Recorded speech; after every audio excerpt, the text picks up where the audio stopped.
What's going on, guys and gals? Welcome back to the channel, High PSI TV. Today we're going to do a little bit of work on the Cadillac. So for those of you that follow the channel, you know that I bought this car for like a little daily driver, get around car.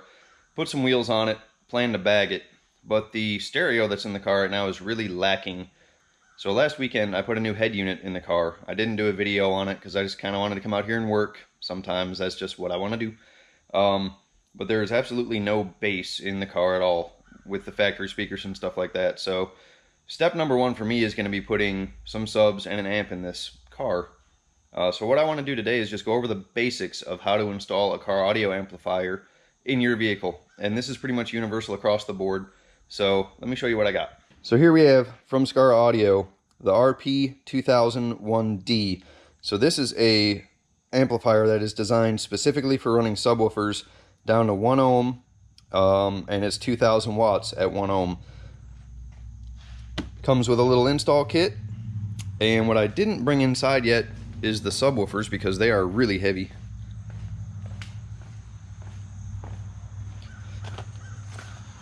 But this is what we're going to do for subwoofers. These are two 12-inch Scar Audio subwoofers in one of their boxes. I'm going to be doing a review on this as well.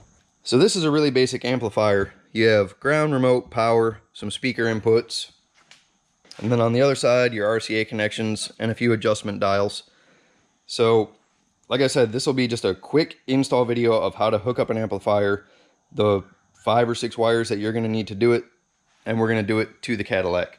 Alright, so here's basically everything we need to install it. We have our power wire, our ground wire, remote wire, RCAs, speaker wire, fuse, and this amplifier also comes with a bass adjustment knob.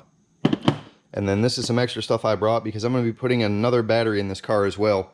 So this Optima battery is going to go in the trunk. This is a battery mount from ICT Billet. And the reason I'm doing this is to help keep the electrical system in the car stable. So when you're running this much power through your stereo system, your lights tend to dim, batteries die quickly. And I talked with a few people about running either a capacitor or a second battery, and everyone said that a second battery is definitely a better choice because it stores power better. It has the ability to output more power than most capacitors. So that's going to go in the trunk with the amplifier. So first things first is we have to get our power wire hooked up and run. Alright, so on the Cadillac, here's where the stock battery goes. And you can see this is a side post only battery. So how do you hook up a big power wire to your side post battery? You get one of these guys, a battery bolt extender. So this screws in on the brass side and holds your factory cable, and then it gives you a stud that you can put eyelets on to run big battery cable or second battery cable. So you can get these at any auto parts store, but I'm going to put one of these on the positive battery cable real quick, and then we're going to start running a wire. So you can see we have our positive battery cable hooked up, and then we're going to the fuse. Now the fuse is really important. You have to run one, and you want it as close to the battery as you can get it. That's where it provides the best protection. Now, a lot of guys will run this power wire through the car. I'm choosing to run it under the car, and I'll tell you why. This is a full frame car, so I'm going to have a lot of room to tuck that wire up. Newer cars, unibody cars, you don't really have anywhere to tuck wiring. And the plan is I'm going to put the battery in the trunk, excuse me, the second battery in the trunk. So I'm just going to pop a hole through the floor with a grommet, and that way I can get right to it. If I run it through the car, I've got to pull the carpet, the rocker panel trim, the back seat, and all that kind of stuff. So I'm going to run this under the car real quick, pop it up into the trunk, and then we'll carry on. Alright, so moving right along, you can see we have our power wire and our ground wire run through the trunk floor through grommets. Also very important. You can see we're grounded to the frame, which is also important. You don't want to ground the sheet metal. You want to be sure you have a good strong ground. Alright guys, so here's the meat and potatoes.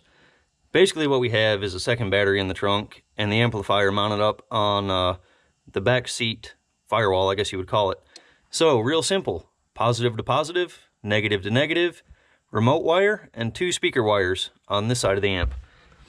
On this side of the amp we have the RCA connections and our little remote, which I have to run up to the front of the car, but I don't have time to do that today. So I'm going to hook up the battery, make sure the amp turns on, and then we're going to throw the subs in this trunk and see what it sounds like. Alright, amp is powered up, battery is hooked up, battery in the front of the car is hooked up, so I'm going to throw the subs in here real quick, which is going to be a chore because they weigh 140 pounds.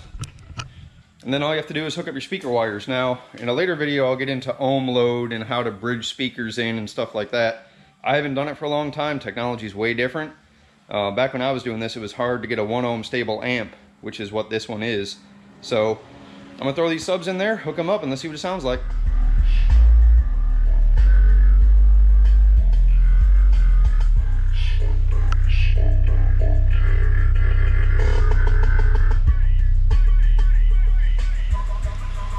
All right, so that's it. It's hot in here. I'm sweating. I'm ready to go back inside. So I'm gonna mess with this a little bit, but Scar gives a very specific warning not to turn the gain up over half until the speakers are broken in, which is between 20 and 30 hours of playtime. So it's gonna take me a little while since I don't drive this car that often. If you guys have any questions, be sure that you comment below. And for any of you that have used Scar audio products before, let me know what you think. So I read some reviews, everything sounds good. So I'm gonna mess with this a little bit, turn it up a little bit, annoy the neighbors. Always, guys, be sure you comment, like, subscribe, look for some more car audio videos coming up, and of course all the other cars that are associated with the channel. Thanks for watching, and we'll see you next time.